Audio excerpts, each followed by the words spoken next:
President Trump has threatened to impose a US blockade on Iranian ports starting in just a few hours' time. The decision drove oil prices rising above $100 a barrel again, while all shipping traffic through the Strait of Hormuz is said to have stopped after Mr. Trump's announcement. Sir Keir Starmer said the UK would not support the blockade, declaring that it was vital to get the strait fully open. California has the chance to do something right now that doesn't happen too often in politics. We here in California can elect as our next governor the person who should be our next governor, and not just the person who was most likely to win an election. Because not too often is the candidate who should win also the candidate who can win. Just a couple of weeks ago, I made a video urging every Democratic candidate who was polling in the single digits to drop out of the race and endorse someone who is polling in the double digits. Because at the time, it seemed increasingly likely that we in California were going to have a choice between two Republican candidates for governor come November. But a lot has happened since then. I was going to vote for Eric Swalwell.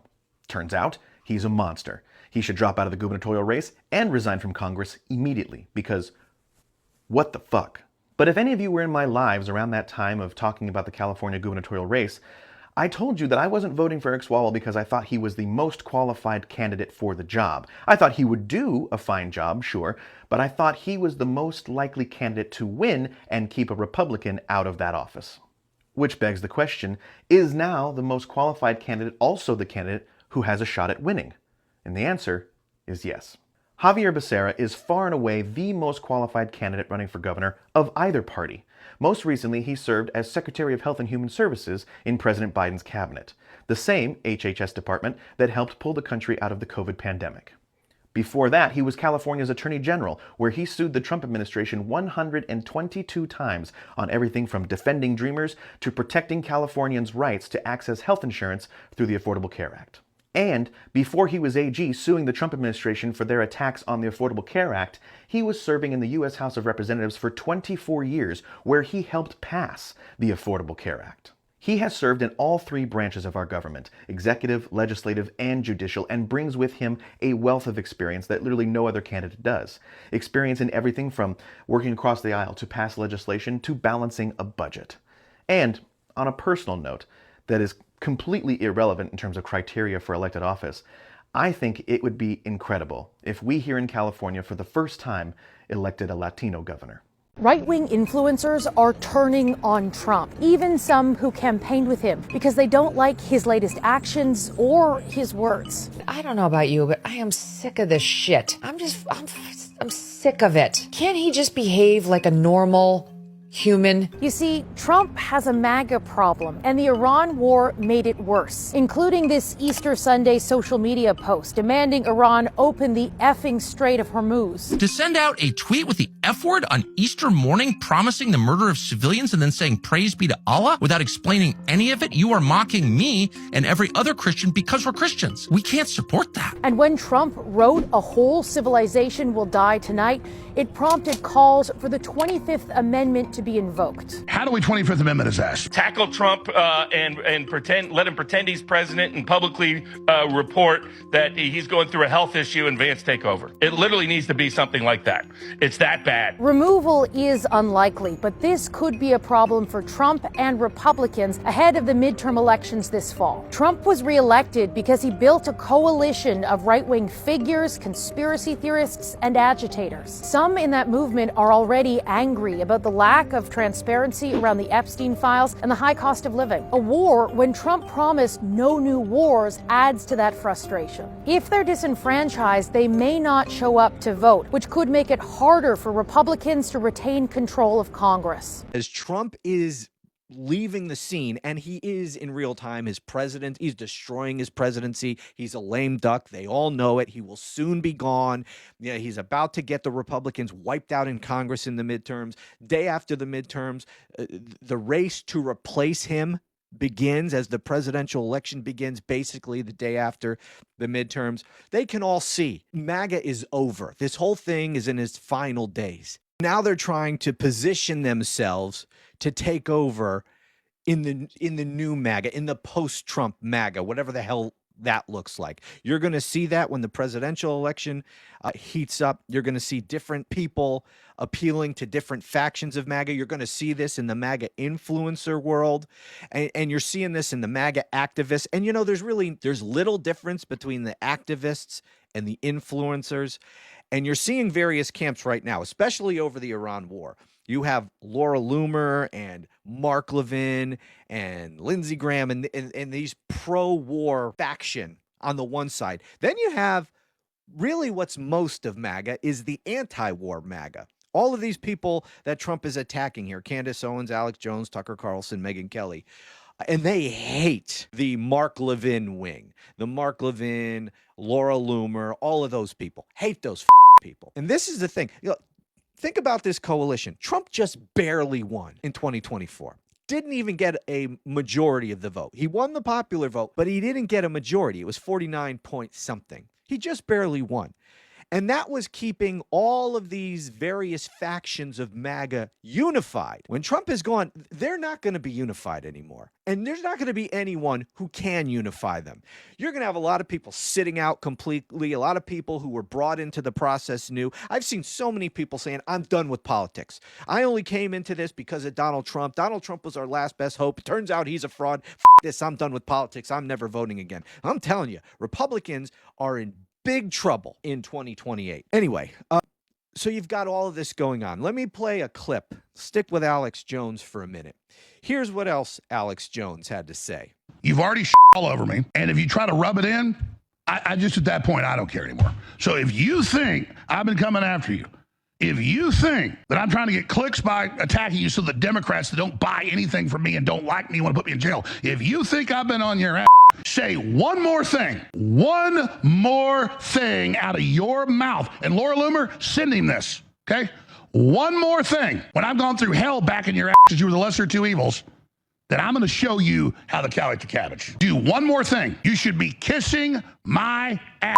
But instead, you all over me and rub it in. I'm not looking for a fight, but if you want one, you came to the right place. And what about Candace Owens? After she was attacked, she posted a tweet and said, it may be time to put grandpa up in a home. And then she said this. Let me tell you something, and this is just reality, okay? Going back to just the rules of the jungle. Okay, let all the politicians and advisors around you evaporate for just a moment. Just you and me, ready? People will not fight beside, behind, or for someone who is fundamentally disloyal, okay? If disloyalty and deceit is in your nature, then I highly suggest that you combine it with silence. You can be what you are, but I would advise you do it quietly, Trump, because MAGA is no longer commanded by you, and you know it. You know it. You belong to the Epstein class. That is your legacy now. People will see your name on buildings, whatever was agreed upon in those boardrooms, Jared Kushner, Trump, Gaza, hotel, whatever you tweeted, so crass. They will see that. You will earn that. And then when they see it, they will think about how many children had to die or be raped by men on islands so that you could stick the Trump name a building. And what about Tucker Carlson? Well, he's out selling anti-Trump merch now. He's slapping low IQ on hats. He's running with this Trump attack that they're all stupid and have low IQs. So he's embracing it. He's out there talking at length, criticizing Trump over Iran. He's going back now to the inauguration. When Trump, remember, we pointed it out at the time, Trump didn't even put his hand on the Bible. This devout Christian, right? Didn't even put his hand on the Bible. Tucker Carlson is now making a big deal of that, tying it into what he's doing with Iran and all the unhinged things he's been saying with respect to Iran, wiping out their civilization and so forth. Tucker Carlson is talking about Trump being the Antichrist. So if Trump thought that this was going to shut them up, he was way off. But again, you know, Donald Trump lives in an information bubble. We talk about these MAGAs living in an information bubble, and it's true. But so does Trump. And the problem Trump has is he's an older person, right? He lives in the same information bubble as other older MAGAs. Remember, I told you it's the older MAGAs who are going to be the last to go because they are the most brainwashed. They get their information from Fox News and talk radio. And that's pretty much it. And you get nothing but pro-Trump propaganda from those places. It's the younger people who watch the YouTube channels and the podcasts, and they're on alternative media and they're on social media. It is they, the younger people, who are exposed to more Trump criticism and more questioning of Trump. Trump doesn't see that.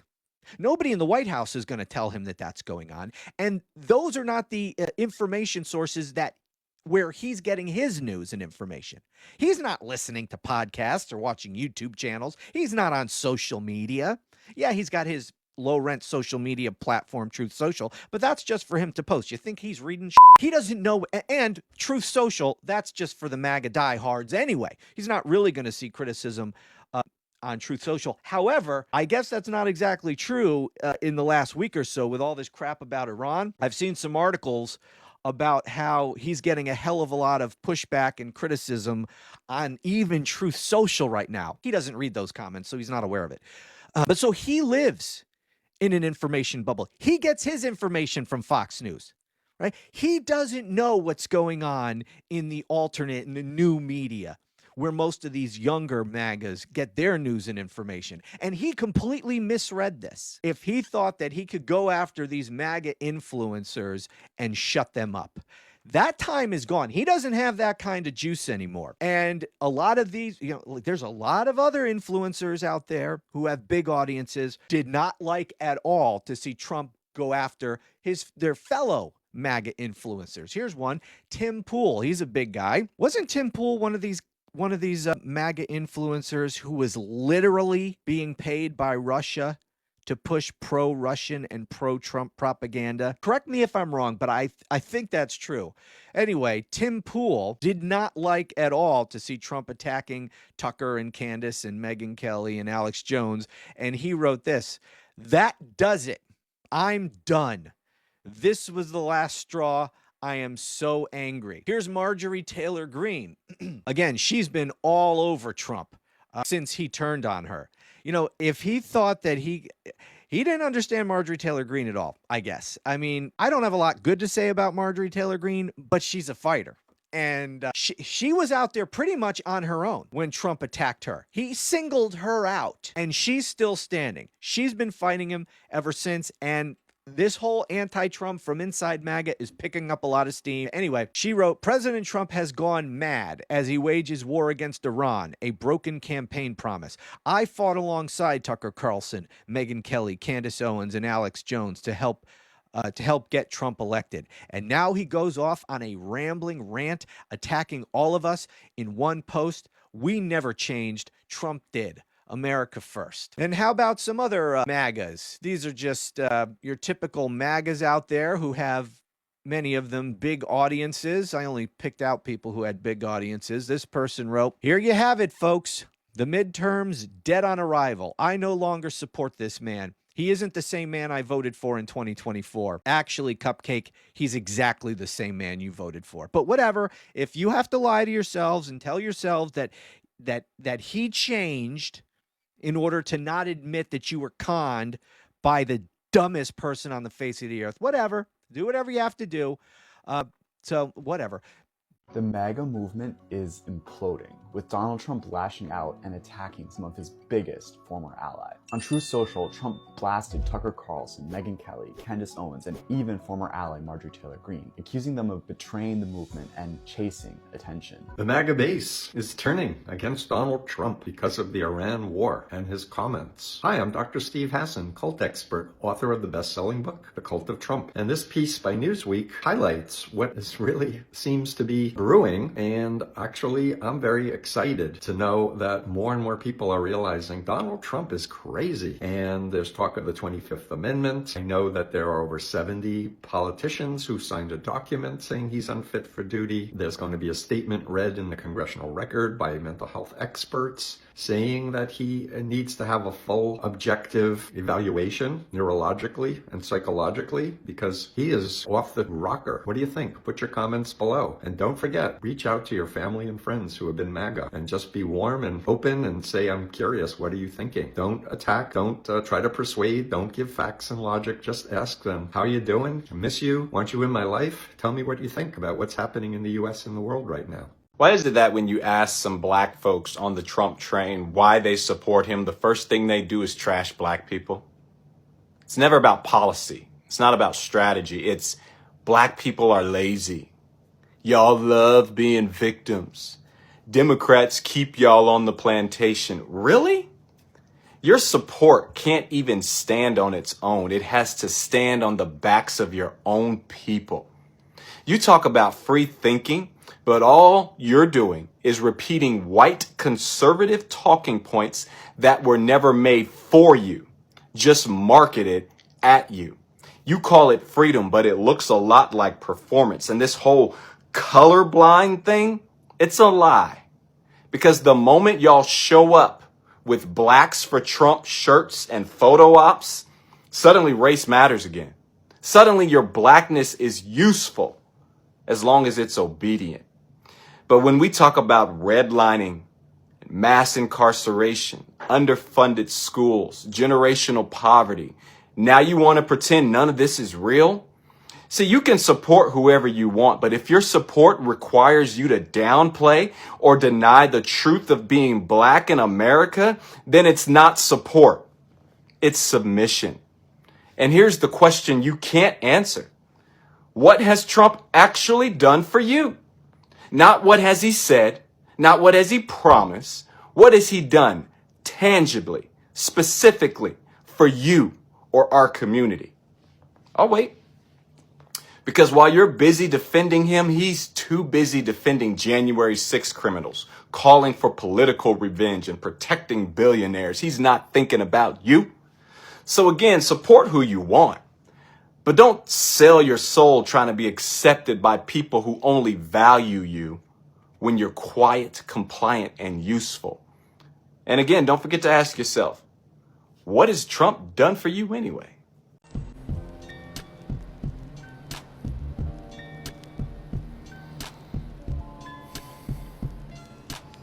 What is it going to take for most black people to learn? What is it going to take for you to finally be like, enough is enough? Like, these people cannot keep playing in our faces. Like, when will enough be enough?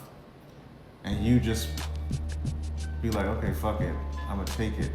You know, when will enough be enough? Sometimes you gotta sit and ask yourself that, because you just go along with anything. Like, it's so disappointing. Trump is being protested all over the world. MAGA in Europe means Make America Go Away. Europe is also wondering, where are all the adults in the USA? And this sign, it's my favorite. It's fucking brilliant. The USA already has too much ice. Those are some of my favorite signs from a massive protest that took place at the US Embassy in Copenhagen, Denmark over the weekend, because Europe is fucking pissed. And today, Sunday, January 18th, the EU is meeting in an emergency capacity to try to figure out how they are going to respond to Trump's latest tantrum, where he's threatening to impose tariffs if they don't give him Greenland. And watching the people protest in Denmark and in Minneapolis, I think the real lesson here is that winter people are not to be trifled with. And look, I'm a Midwesterner. I grew up near Chicago, et maintenant j'ai un pied à terre à Québec, so j'aime l'hiver. I like winter, but I cannot winter like these people can winter. Look at the Danes and the Greenlanders looking downright cozy while they are protesting. They're not cold at all. And look at the Minnesotans. They are building protest sleds. They are out singing to ice. They are bundled up, and this cold is not deterring them at all. And it reminds me of something a friend of mine said years ago. It was brilliant, and I've never forgotten it. They said, there's no bad weather, there's only bad clothing. And I'm keeping that in mind, because we're going to be protesting for the long haul, y'all, and we cannot wait for nice weather to do it. So gotta up the gear. They used to eat black people. So to be in such an uproar and outrage as we watch America unfold its historical behaviors, it's interesting because there's an entire book on how to make a black person into a delicatessen. And so if they used to eat us, do you understand their mentality, the sociopathic mentality that they have? So it's not new for us to see strange fruit hanging, tear gassing middle schools, unaliving people in broad daylight anywhere at their homes at any time of the day, and nothing happens. This is not new to us. What exactly did you think Trump meant when he said, "Make America great again"? Did you think he meant make it great again? No, he meant go back to the times where there was strange fruit hanging. You can unalive people in the middle of the street, spray them with hoses and let dogs eat them. He's taking us back to where our ancestors already been. You guys are in an uproar, and you guys know who I'm talking about. We've been trying to tell you this for centuries, and all you did was call us, oh, you guys are acting like victims, let it go. Well, now you see. History always repeats itself because this is a narcissistic system, and they will do whatever they need to do to maintain power and control. So now, do you see clearly what we, us black, original people, have been trying to tell you? This is a part of the reason why they keep us divided, so you won't believe nothing that we say. Well, now you get to see it. We ain't got to say nothing. Oh, more bad news for Trump and MAGA. This is getting good. MAGA is absolutely imploding. The last few days have been an absolute disaster for Trump and his cult. And what's so beautiful about it is that we know this is a cult. And like all cults, when people finally realize that the cult leader is full of shit, that it has all been a lie, these people wake up and they're angry. When they realize that this man, who many of them have literally devoted their lives to for a decade, these people have lost relationships because of Donald Trump. These people have lost lifelong friends. These people have family members who no longer talk to them because of their mindless devotion to Donald Trump and being swept up and brainwashed by this MAGA cult. When these people finally realize that it was all a lie, that they were conned, that they were defrauded, that they were taken advantage of by this liar, they wake up and they are angry. It's not just, oh, I don't support him anymore. It's they are angry at having been lied to. And it's a glorious thing to witness. These people, the ones who are waking up, and this is by no means all of them. You know, it remains a cult, and it is very difficult to get these people to wake up from the brainwashing. And honestly, there's nothing you and I can do. Nobody can talk them out of this. They have to arrive at this on their own. And that's why what Donald Trump has been doing since he took office, and certainly, you know, in the last few weeks with Iran, he has done more to damage his standing with the cult than we could ever hope to do. Because, you know, these people have to realize it on their own, and many of them are. You know, most of these people, and why it's going to be so hard for, and if not impossible for many of these people to ever wake up, is because it's not based on ideas or promises or issues. The truth is, most of them don't care.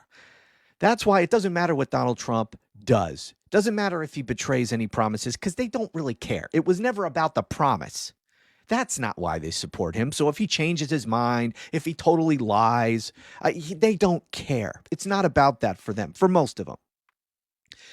But for many of them, apparently, some of them actually did believe in some of this shit, especially the younger people, the real activist MAGAs.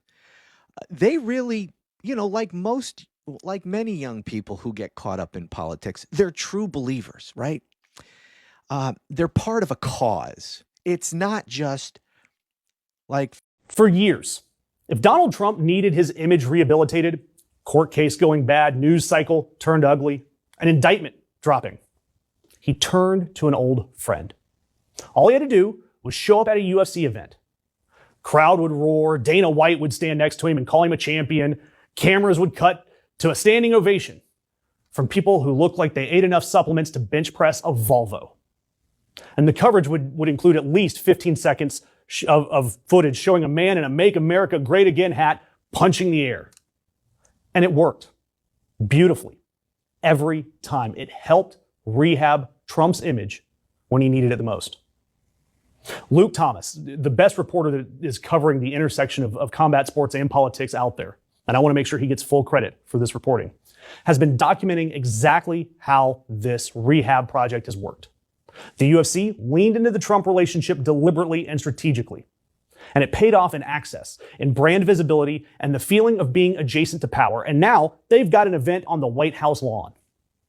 The UFC, meanwhile, was essentially running a free image rehabilitation service for the leader of the Republican Party. Drop by for a Saturday night, get a ratings pop, and leave before the main event. You can post on Truth Social. Everyone in attendance loves you. It was the most cost-effective PR operation in American political history.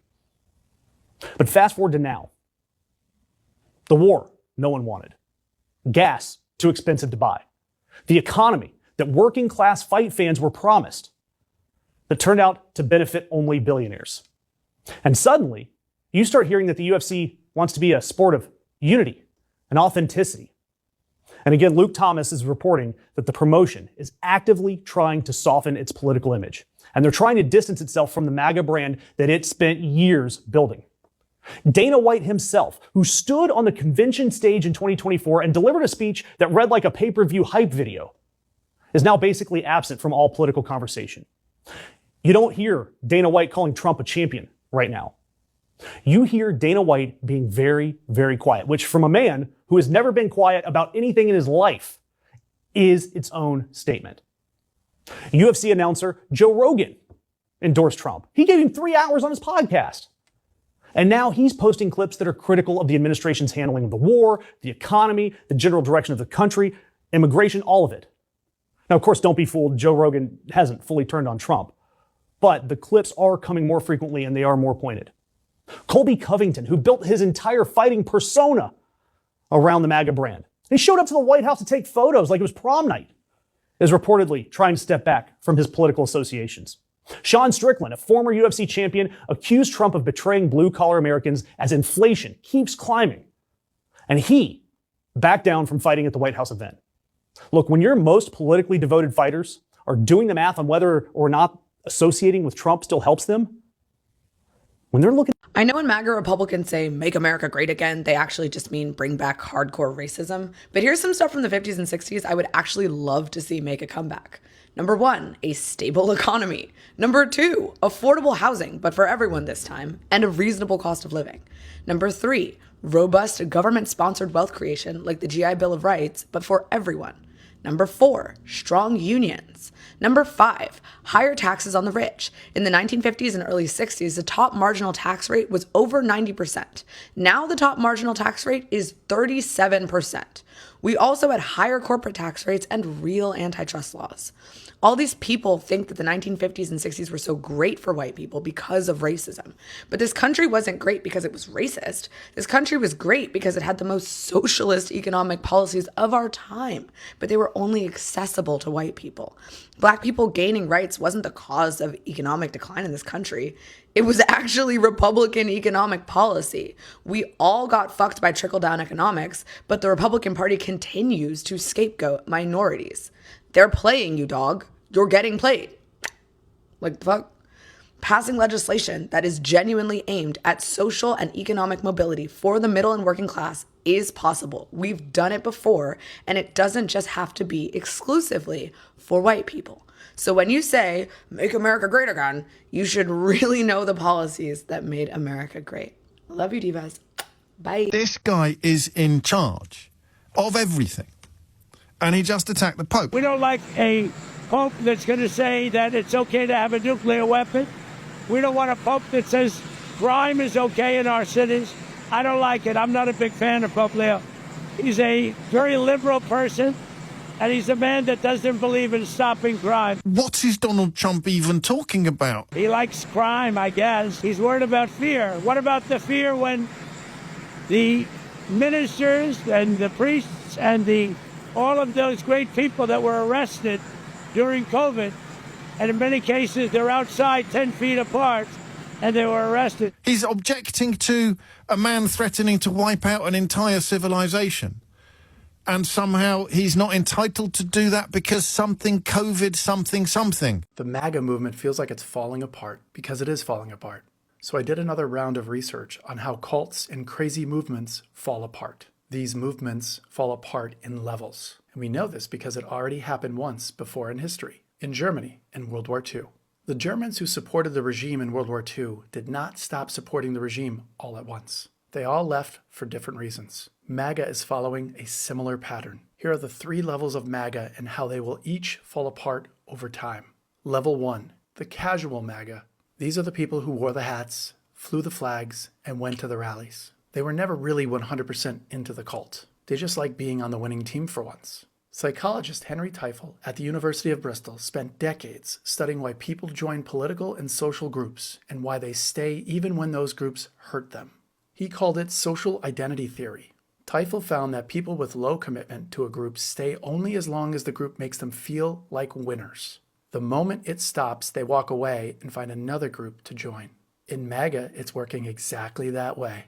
The rallies stopped feeling exciting. Being MAGA stopped feeling cool. It was never cool. And just like that, the flags came down, the red hats disappeared. No explanation, no announcement. They just moved on, quietly. Now they don't want to talk about politics. It's all just a sore subject to them. Soon they will never admit they ever supported Trump. The first level is pretty much already gone. Level 2, the true believers.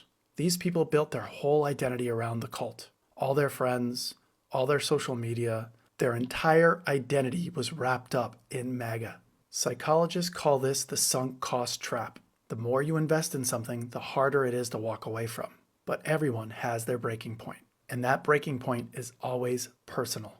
Andrew Schulz, a famous comedian and host of the Flagrant podcast, interviewed Trump before the election and voted for him. Schulz now is publicly saying Trump did the exact opposite of everything he promised. Schulz said, and I quote, "I voted for none of this." Joe Rogan has the biggest podcast in the world right now at 29 million YouTube subscribers. Joe Rogan endorsed Trump and helped him win young male voters in 2024. This past week, Rogan called MAGA a movement of dorks and weirdos who are both uninteresting and unintelligent people. Joe Rogan even called you dumb. I agree with Joe on this one. Sean Ryan, also a very successful podcaster, voiced massive disapproval and is no longer supporting Trump. Sean Ryan said on his show, and I quote, "Nothing I voted for happened." Between these 3 guys, that's an audience of 30 million people. And their audience will be slowly turned against the Trump cult. This level is fracturing fast. And with the loss of support in this category, the erosion is going to accelerate quickly. Level 3, the fanatics. Christian nationalists, Proud Boys, militia groups, basically the people who stormed the Capitol. They are the smallest group, but they also happen to be the loudest. Psychologist Leon Festinger infiltrated a doomsday cult in Chicago to study what happens to true believers when everything falls apart. That cult believed the world would end on a specific date. Members quit their jobs, gave away all their possessions. That date came and nothing happened. Festinger thought they would just walk away. The most committed members did not walk away. They got louder and more radical. Festinger called this cognitive dissonance. The more someone sacrifices for a belief, the harder their brain will fight to protect it. Because admitting they were wrong means everything they gave up meant nothing. So instead of leaving, they double down and get more extreme. 7 years after World War II ended, after the death camps were exposed, and the country was completely destroyed, 25% of Germans still had a favorable opinion of Hitler. They never admitted they were wrong. History just made them irrelevant. The first level of the MAGA movement is already gone. The second level is walking out the back door, quietly. Soon all that will be left are the fanatics. And without a movement behind them, they have no power. The fanatics are always the last ones standing in a burning building. But they only fade away if we never stop pushing. We need to keep going. And accountability is right behind us. So many feelings was hurt this past weekend when y'all came to the realization that a lot, in fact, most black celebrities are MAGA. And they're MAGA and they're also anti-black. Let's dig into the MAGA part first. Most people, and this is something that we've all been having conversations about, but the conversations have been incomplete, want generational wealth. They want to be able to pass on wealth to their children. That's what we've all been talking about for decades and decades and decades.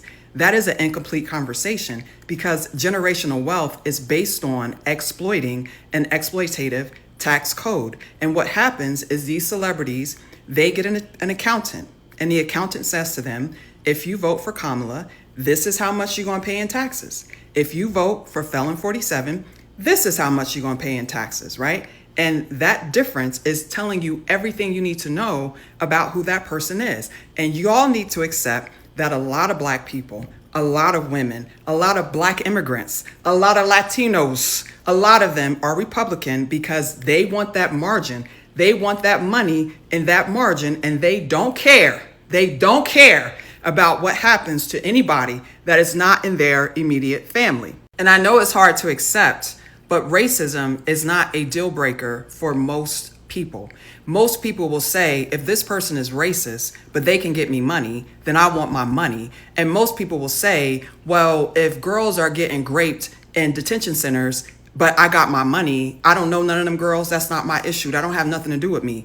They can rationalize any level of cruelty and harm that comes to someone else because it is not affecting them personally, but their money is affecting them and their children. And in this culture, in this country, all we are taught to care about is ourselves. And so 300,000 black women losing their jobs does not matter to Chili or Salt and Pepper or none of these people. Nobody in their circle lost their job. People that me and you know lost their jobs. So they don't care. We need to accept that capitalism is rooted in exploitation and anti-blackness. And capitalists, whether they are white or black, care about money. They don't care about community. They don't care about children. They don't care about black people or brown people. And they don't care about you.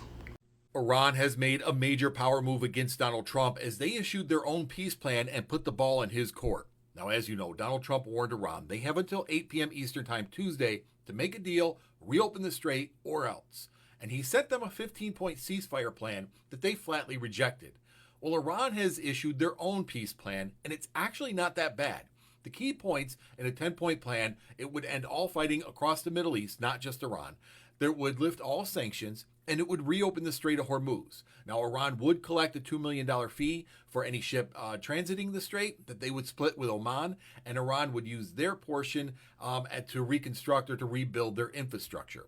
This is not a bad deal. It's just missing the nuclear aspect. But this is a major power play against Donald Trump because it puts the ball in his court.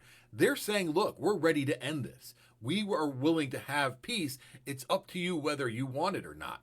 Now, Donald Trump certainly isn't going to trust the government of Iran. Iran doesn't trust Donald Trump. So where do we go from here? But this is a good step. Inflation was lower than it is today. You accounted for 21.5% pricing. This president took the inflation rate up. Inflation, this president it's took the inflation rate up. It's 2.7%. It's more than 3% year on year. You saw the numbers just come out.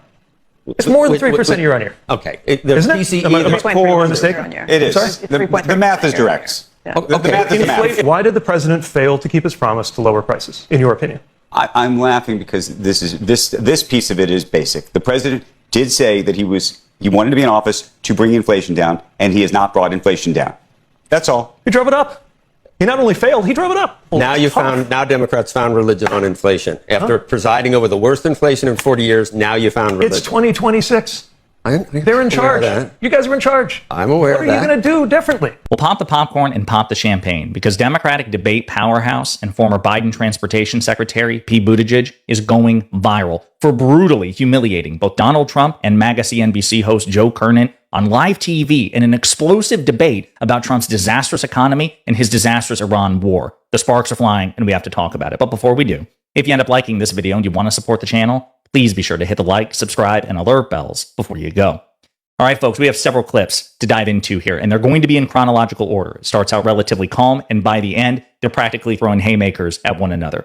So Donald Trump just received a disastrous economic report indicating that inflation, Trumpflation, is skyrocketing on his watch. We'll talk about the particulars of that report and Fox News' reaction in a separate video. But I want to have some fun here and focus on this viral debate between Buttigieg and Joe Kernan, Donald Trump's favorite CNBC anchor. But again, we're going to play these clips in chronological order. But by the end, it gets really, really heated. What are your thoughts on where we stand right now? Yeah, as feared, inflation is up. And the big thing that's different right now, I think, is that in many periods in American history, including recent history, you've had inflation and then the administration does things to try to reduce it. Sometimes they succeed, sometimes they fail. But the administration is trying to push prices down, normally. Right now, we have the administration actively making prices higher. They're actively making goods prices higher with the tariffs, obviously. Typical family paid about $1,000 more for that. They're actively making energy prices higher by killing energy transmission projects as well as generation projects. And they're, of course, actively making energy prices higher with a war that nobody wanted, nobody asked for. And that, of course, is the direct reason why inflation is higher now than it was before. To see inflation tripling from last month, not because the administration tried and failed to lower prices, you could put it that way, but really because they actively increased them.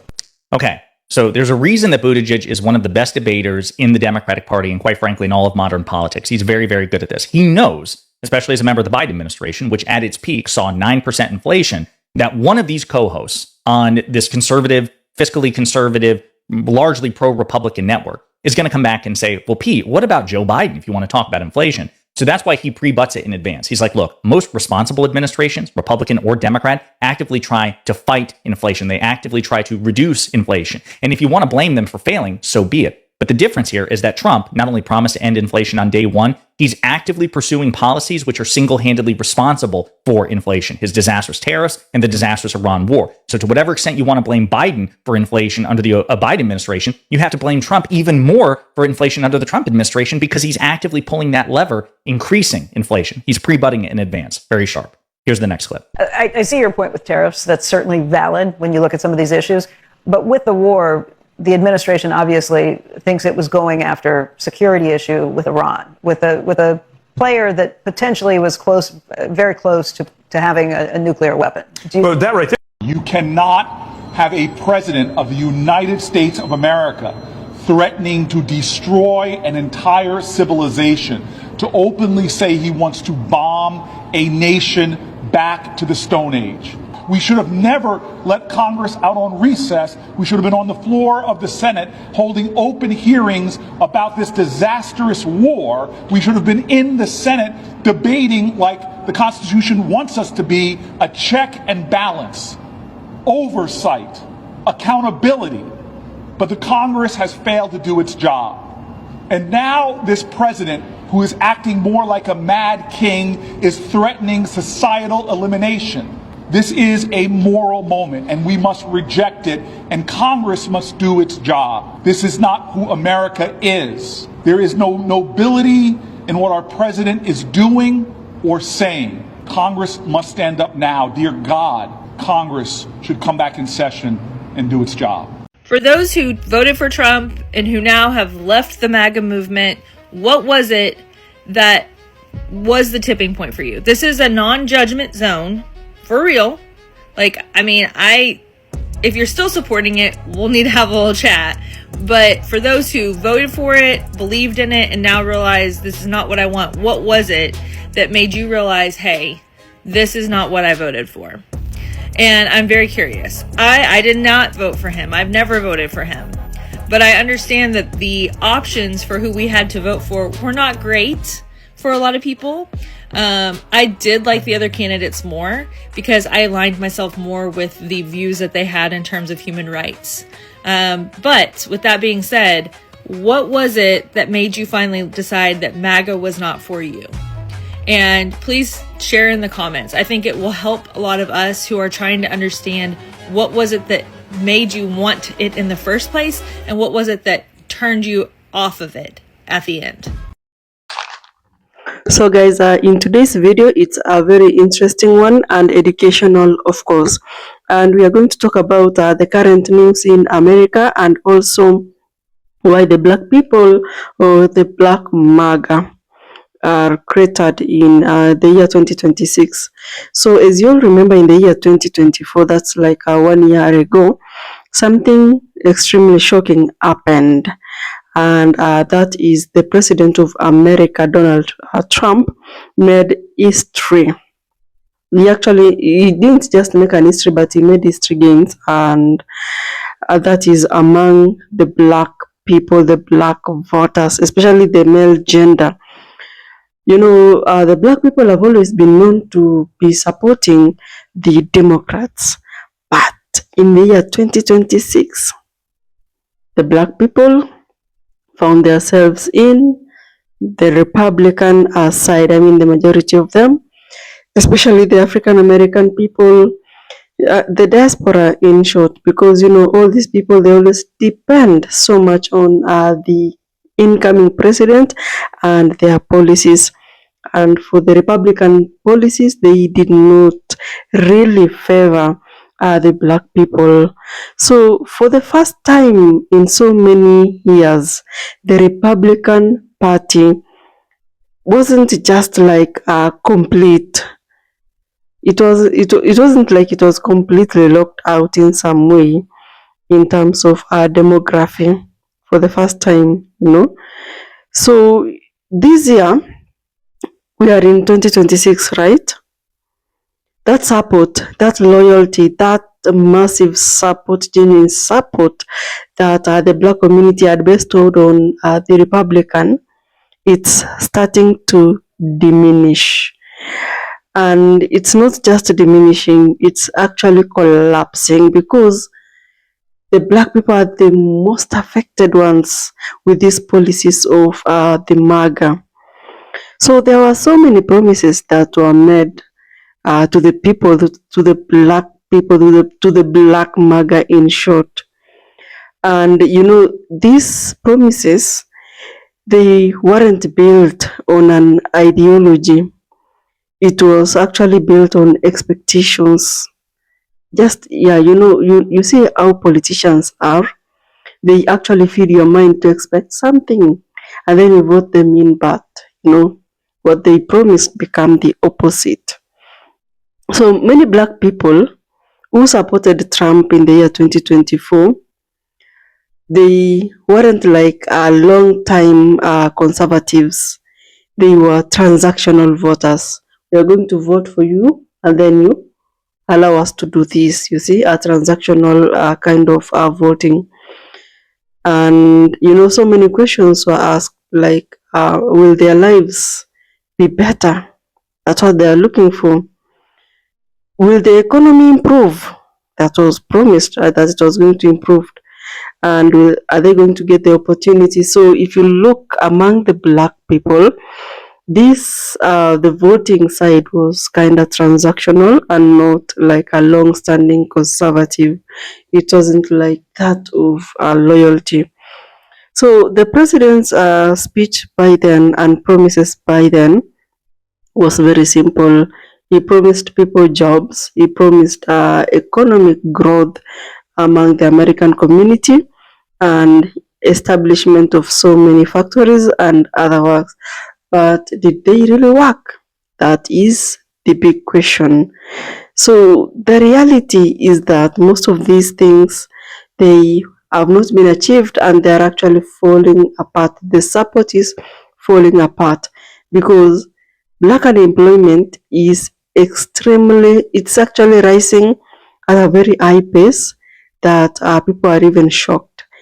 And if you look at federal jobs, you remember the Medicaid, these programs that were meant to help the American people, they were cut.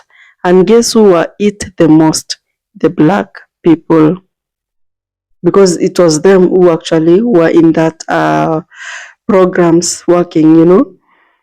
And again, economic frustrations are spread across America, and you understand. So the support for the current president of America, Donald Trump, it has dropped from around 30% to 13%. That is now among the black people, and I can tell you that in the next elections, they are going to vote for the for a Democrat, because we've never really had a Democrat eating so bad on the black people. And you have already listened to the people as talking here, and in these clips you can clearly listen to these people saying that, in short, what MAGA means, it's not all about making America great again, but it's all about frustrating the black people, like they just want white only America. And I know it's not going to be possible at the end of the day, because America is governed by policies, by rules, So if you look at culture again, and here we're not just talking about money, we are talking about the sense of belonging. If you look at the Black MAGA supporters, they have really faced a lot of pressure from both sides. If you look at those people that are criticizing them, it's really, really discouraging. And again, they get a lot of suspicion from the the MAGA supporters in general. They feel like, they don't really deserve to be part of the MAGA community, the MAGA, group. And of course, with all this suspicion and criticism, they start to ask themselves some questions. For instance, they'll be like, were they really part of this movement in the first place? Because why the suspicion? Why the criticism now? And before the votes, before the voting day, they used to talk to them like so nicely. So in short, what I'm trying to say is that even inside MAGA movement, tensions are growing.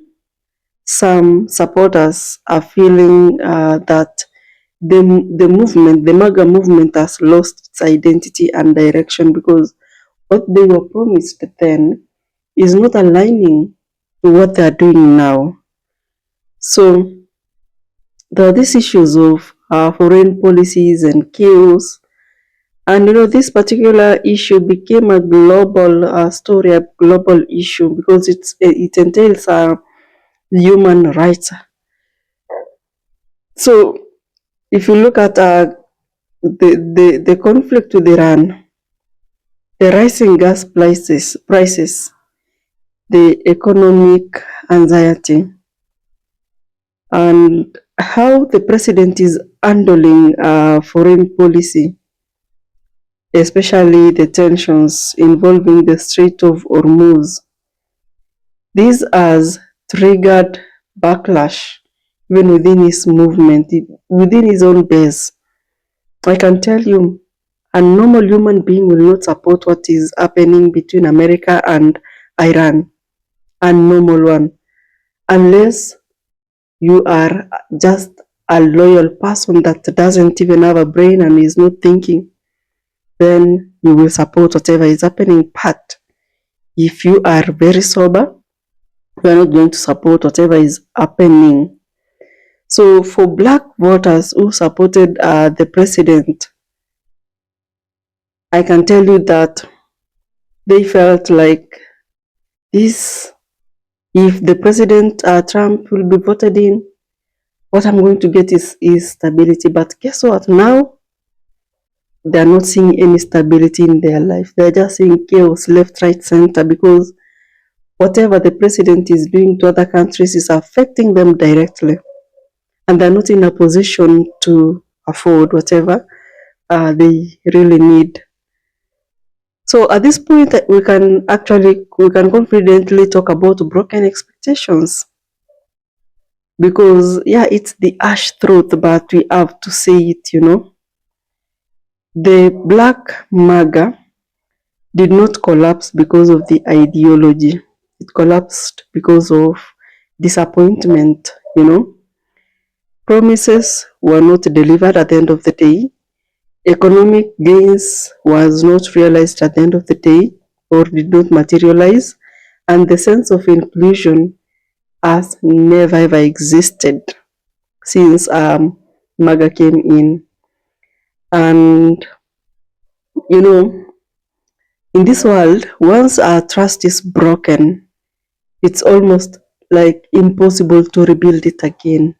And that you all know. So the Black MAGA was not a movement that was built on deep roots. It was a movement that was built on open results. And of course, you know that if the results does not materialize, the support disappears like forever, you know. So at the moment, there is global tensions and political chaos. And this year, America does not feel the same again. It's not stable, it's not united, it's tensed. And at the center of this whole chaos, there is one name that keeps popping up each and every day, and that is Donald Trump, the President of the United States of America. So, America is divided, and what does that mean? You know, guys, the president's approval coming in and, you know, talking about all these issues, it doesn't really make sense at all. Because, you know, within his own base, within his own movement, cracks are already forming. You just listen to these videos of these people that are really complaining. You already heard them talking. They were even campaigning for the president back then in the year 2024. And as you can see, it's not just a matter of support versus opposition. No, it's not like that. That is a fracture that has formed within a movement, the MAGA movement. If you look at Iran and the Strait of Hormuz crisis, it's one of the biggest issue at the moment. And you know, it involves foreign policy, you know. So the tensions between Iran and Strait of Hormuz is one of the most important, because you know, oil passes through that route, and that is the 20% of the oil that is used in the world. It passes through Strait of Hormuz. And this, you know, it has really shaken the world. It has shaken the world. And not just the world. Here we are talking about markets, guys. So many countries are experiencing oil or gas shortage. And very soon it's going to hike. Oil prices are rising. Supply as the demand is high, but the supply is low. So that tells you what the result is. Americans already felt the impact within the first week, but the rest of the world is feeling the impact at 2 months later. So the president's actions include whereby he is using military pressure and these are strategies in that particular region. You know, the entire use of these strategies for military pressure, I can tell you that it has massive impact. As much as some people view it as strength, majority of them view it as risky. And of course it's risky. You know, these people, they don't want to agree.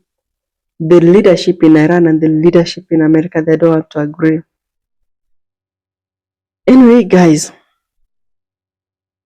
these unexpected tensions, that is now the global, the conflict between religious leaders and politicians, the political power. We are talking about Pope Leo and the President of America. You know, them coming out and disagreeing publicly. I don't know what you think about that. Because when the church and the political power clash, especially on issues to do with immigrations, humanitarian values, wars, you know, this creates a very, very deep cultural divide at the end of the day. And it doesn't become political anymore. It will be a matter of value versus power. So Americans are very angry because at the end of the day, the biggest issues that still remains to be discussed each and every day is the economy, concerns on inflation, job dissatisfaction, tariffs becoming unpopular. And of course, as much as we still have those people that they are supporting how the president is handling issues, majority of them are frustrated, and they are actually trying to focus on the other side of Democrats because probably they have up there. The midterms are coming in very soon, and of course, if you look at the balance between the Democrats and the Republicans, Democrats are slightly ahead in the polls, and they have won majority, most of them. So you can clearly see the shift that is happening. You can predict it. Many voters are leaving at the president's camp, majority, and they're turning out, by the way. So this year, America is not just divided, it's becoming uncertain. And the biggest question here is, it's not just about who is going to win the next seat. It's about whether the country can even agree on what direction it wants to go. Guys, I'll see you in the next video.